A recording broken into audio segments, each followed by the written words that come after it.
चलिए, तो आज हम लोग पढ़ने वाले हैं वर्किंग ऑफ हार्ट, जो कि हमारे क्लास 7th में भी है और क्लास 10th में भी है। ठीक है, तो ये दोनों क्लास के टॉपिक को कवर करेगा। तो सबसे पहले हम देखेंगे कि हमारा हार्ट काम कैसे करता है। इसको देखने से पहले अगर हम बात करें कि आखिर हमारे हार्ट में चैम्बर्स कितने हैं। जो ह्यूमन हार्ट है, ह्यूमन हार्ट में कितने चैम्बर्स होते हैं? 4 चैम्बर्स होते हैं। ठीक है, तो हमारा ये 4 चैम्बर है। फर्स्ट है बच्चा लेफ्ट एट्रियम, सेकेंड है left ventricle, third right auricle और फोर्थ राइट वेंट्रिकल। तो यहाँ हम कॉमन क्या देख रहे हैं कि इसके ऊपर वाला जो चैम्बर है ना, ये जो लाइन है, इस लाइन के ऊपर वाला जो चैम्बर है वो है एट्रियम, है ना। एट्रियम और ऑरिकल दोनों क्या है? एक ही नाम होता है। ठीक है, फिर नीचे वाला जो चैम्बर है, नीचे वाले चैम्बर को बोलते हैं वेंट्रिकल। तो ये लेफ्ट साइड है तो लेफ्ट वेंट्रिकल और राइट साइड है तो राइट वेंट्रिकल। तो अगर हम बात करें ह्यूमन हार्ट में कितने चैम्बर्स हैं, तो ह्यूमन हार्ट में कितने चैम्बर्स होते हैं? 4 चैम्बर होते हैं। ठीक है, तो सबसे पहले अगर हम बात करें कि कैसे वर्क करता है, तो सबसे पहले देखते हैं लंग्स। लंग्स से जो हमारा ब्लड निकलता है वो निकलता है प्योर ब्लड। कैसा ब्लड निकलता है? प्योर ब्लड, जिसको हम लोग बोलते हैं ऑक्सीजनेटेड ब्लड। क्या बोलते हैं? Oxygenated blood. ऑक्सीजनेटेड ब्लड का मतलब है blood which is rich in oxygen. Oxygenated blood को क्या बोलते हैं? Blood which is rich in oxygen. ऐसा ब्लड जो ऑक्सीजन का अमाउंट जिसमें क्या हो बच्चा? ज्यादा हो। ठीक है, blood in which high amount of oxygen, high amount of oxygen. ऐसा ब्लड जिसमें जो ऑक्सीजन का अमाउंट हो वो क्या हो? ज्यादा हो। तो लंग्स से जो हमारे लेफ्ट एट्रियम में ब्लड आता है वो प्योर ब्लड आता है। और वो कौन लाता है? तो वो कैरी करता है हमारा पल्मोनरी वेन। कौन कैरी करता है? Pulmonary vein. तो हम यहां देख रहे हैं पल्मोनरी वेन। यहां पर अगर हम बात करें वेन का, किसका बात करें? वेन का। तो वेन कैसा ब्लड कैरी करता है? Impure blood. वेन कैसा ब्लड कैरी करता है? Impure blood. लेकिन पल्मोनरी वेन एक ऐसा वेन है, ठीक है, एक ऐसा ब्लड वेसल है जो कि ऑक्सीजनेटेड ब्लड को कैरी करता है, जो कि ऑक्सीजनेटेड ब्लड को कैरी करता है। तो इसका मतलब अगर हम बात करें पल्मोनरी वेन कैसा ब्लड को कैरी करता है? प्योर ब्लड को कैरी करता है। कहां से कहां करता है? लंग्स से लेफ्ट एट्रियम में। ठीक है, तो हमारा ब्लड आ गया लेफ्ट एट्रियम में, और लेफ्ट एट्रियम और लेफ्ट वेंट्रिकल के बीच में यहां पर एक वल्व पाया जाता है। यहां पर एक वल्व पाया जाता है जिसका नाम है बाइकस्पिड वल्व। क्या नाम है?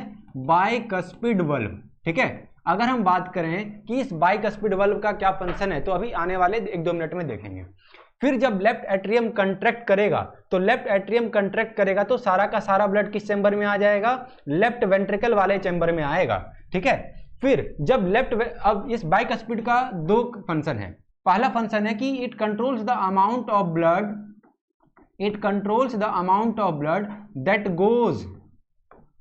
Goes from left atrium to right atrium, that goes from left atrium to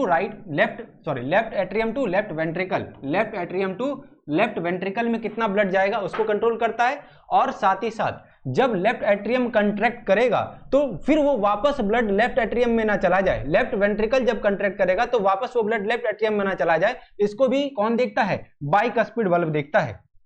समझ में आया?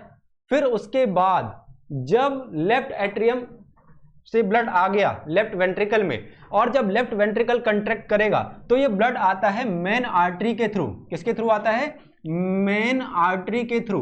और इस मेन आर्टरी का नाम क्या है? ऑर्टा। इस मेन आर्टरी का नाम क्या है? ऑर्टा। ठीक है, फिर इस मेन आर्टरी के थ्रू और सब्सिडरी आर्टरी के थ्रू पास होते हुए ब्लड आता है हमारा बॉडी सेल्स तक। कहां आता है? बॉडी सेल्स तक। और इस बॉडी सेल्स में होता है रेस्पिरेशन। क्या होता है? रेस्पिरेशन। तो रेस्पिरेशन होने के बाद, यानी कि फूड का ऑक्सीडेशन होने के बाद, यानी कि ऑक्सीडेशन ऑफ फूड, जब हमारे फूड का ऑक्सीडेशन हो जाता है तो ये ऑक्सीजनेटेड ब्लड किस में कन्वर्ट हो जाता है? डीऑक्सीजनेटेड ब्लड में। यानी कि हमारा जो प्योर ब्लड था ये कैसा हो गया? इम्प्योर हो गया। कैसा हो गया? इम्प्योर हो गया। इम्प्योर क्यों हुआ? क्योंकि अब इस ब्लड में ऑक्सीजन का अमाउंट कम हो गया और कार्बन डाइऑक्साइड का अमाउंट क्या हो गया? ज्यादा। फिर अब ये बॉडी सेल्स के थ्रू जब रेस्पिरेशन हो गया और रेस्पिरेशन होने के बाद प्योर ब्लड इम्प्योर ब्लड में कन्वर्ट हो गया तो फिर इस बॉडी सेल के थ्रू राइट ऑरिकल में जाएगा। और ये किसके थ्रू जाएगा बच्चा? वेन्स के थ्रू जाएगा। किसके थ्रू जाएगा? वेन्स के थ्रू जाएगा। और इस वेन्स में पाए जाते हैं वल्व्स। क्या पाए जाते हैं? वल्व्स। वेन्स में वल्व्स इसलिए पाए जाते हैं क्योंकि वेन्स में जो ब्लड फ्लो करता है उसका जो प्रेशर होता है वो कम होता है। प्रेशर क्या होता है? कम होता है। प्रेशर कम होने के कारण यहां पर एक डर होता है कि वापस वो ब्लड फिर बॉडी सेल्स में ना आ जाए, इसलिए वेन्स में क्या पाए जाते हैं? वल्व्स पाए जाते हैं, क्योंकि वेन्स में जो ब्लड फ्लो करता है वो कम प्रेशर के साथ फ्लो करता है। फिर ये ब्लड जाएगा बच्चा राइट ऑरिकल में, और यहां पर जो मेन वेन होगा उसका नाम क्या है? Vena cava. क्या नाम है? Vena cava. फिर ये ब्लड वेना कावा के थ्रू होते हुए किस चैम्बर में आएगा? हार्ट के राइट ऑरिकल वाले चैम्बर में आएगा। और जब ये राइट ऑरिकल कंट्रैक्ट करेगा तो फिर ये ब्लड किस चैम्बर में आएगा? राइट वेंट्रिकल में आएगा। किस में आएगा? राइट वेंट्रिकल में। और यहां पर एक वल्व पाया जाता है जिसका नाम क्या है? Tricuspid valve. क्या नाम है? Tricuspid valve. फिर जब राइट वेंट्रिकल कंट्रैक्ट करेगा तो फिर हमारा जो इम्प्योर ब्लड है वो इस ब्लड वेसल के थ्रू होते हुए लंग्स तक जाएगा, और इस ब्लड वेसल का नाम क्या है? Pulmonary artery. क्या नाम है? Pulmonary artery. तो यानी कि फिर हमारा जो ये इम्प्योर ब्लड है ये फिर पल्मोनरी आर्टरी के थ्रू होते हुए लंग्स तक चला जाएगा। तो यहां पर देख रहे हैं पल्मोनरी आर्टरी। क्या है? आर्टरी। अगर हम बात करें आर्टरी का तो आर्टरी कैसा ब्लड कैरी करता है? Pure blood. कैसा ब्लड कैरी करता है? Pure blood. लेकिन यहां पर एक आर्टरी है जिसका नाम है पल्मोनरी आर्टरी। क्या नाम है? Pulmonary artery. तो पल्मोनरी आर्टरी एक ऐसा ब्लड वेसल है जो कैसा ब्लड कैरी करता है? इम्प्योर ब्लड को कैरी करता है। कैसा ब्लड कैरी करता है? इम्प्योर ब्लड को कैरी करता है। और फिर ये इम्प्योर ब्लड राइट वेंट्रिकल के थ्रू होते हुए पल्मोनरी आर्टरी से लंग्स में चला जाएगा। और फिर लंग्स क्या करेगा? इस डीऑक्सीजनेटेड ब्लड को किस में कन्वर्ट कर देगा? ऑक्सीजनेटेड ब्लड में कन्वर्ट कर देगा। और ये प्रोसेस फर्दर इस तरीके से वापस चलता रहेगा। मतलब ये लंग्स क्या करेगा? इम्प्योर ब्लड को किस में कन्वर्ट कर देगा? प्योर ब्लड में। This is the end of working of heart. Thank you.